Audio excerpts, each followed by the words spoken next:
நினைத்தால் நாளை இந்தியாவை மிகப்பெரிய வல்லரசாக மாத்தலாம் அப்படின்னு. அதே போல ஏகப்பட்டவங்க எல்லாருமே சொல்ற வார்த்தை இளைஞர்கள் வந்தா நல்லா இருக்கும்னு. இளைஞர்கள் வந்தா நல்லா இருக்கும்னு சொன்னா மட்டும் போதாமா, ஒரே ஒரு வாட்டி ஓட்டு போடுங்க. விசில் சின்னத்துக்கு மறந்துடாம ஓட்டு போடுங்க. இன்னைக்கு உங்களுடைய வயசு ஓட்டு போடுற வயசு இல்லைன்னா உங்க அப்பா அம்மா கிட்ட தெளிவா சொல்லுங்க, அம்மா எனக்கு அரசியல்னா என்னன்னே தெரியாது, ஆனா இன்னைக்கு நான் அரசியல் பேசுறேன்னா அதுக்கு ஒரே காரணம் விஜய் மட்டும்தான். இந்த விஜய் அப்படின்ற ஒரு புள்ளியில நீங்க செலுத்தக்கூடிய வாக்கு தாமா நாளைக்கு நம்மளை பாதுகாக்கும்.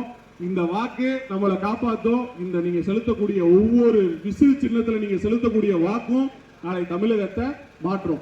அது மட்டும் இல்லாம நம்ம தமிழ்நாட்டுக்கு என்ன தேவை, இன்னைக்கு ஒவ்வொரு வீட்டுக்கும் ஒரு அடிப்படை விஷயத்தை கொடுக்கணும்.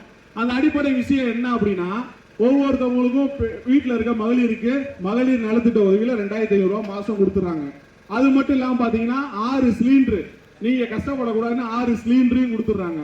நீங்க தமிழ்நாட்டுல எங்க வேணா பஸ்ல போய்க்கலாம் அப்படின்ற ஒரு விஷயத்தையுமே தமிழக வெற்றி கழகத்துல கொடுத்துருக்காங்க. அது மட்டும் இல்லாம பாத்தீங்க அப்படின்னா தங்கத்துக்கு, அதாவது கல்யாணத்துக்கு தாலி கொடுக்குறாங்க. மறக்காம ஓட்டு போட்டுருங்க. ஒரே ஒரு வாட்டி விசில் சின்னதுக்கு ஓட்டு போட்டுருங்க. அம்மா ஒரே ஒரு வாட்டி விசில் சின்னதுக்கு ஓட்டு போட்டுருங்க. அக்கா ஒரே ஒரு வாட்டி விசில் சின்னதுக்கு ஓட்டு போட்டுருங்க. தம்பிகளா, நான் அண்ணன் பேசுறதெல்லாம் நல்லா நோட் பண்ணிக்கங்க. மறக்காம அப்பா அம்மாட்ட போய் விசில் சின்னத்துக்கு தான் நீங்க வாக்களிக்கணும்னு சொல்லிருங்க.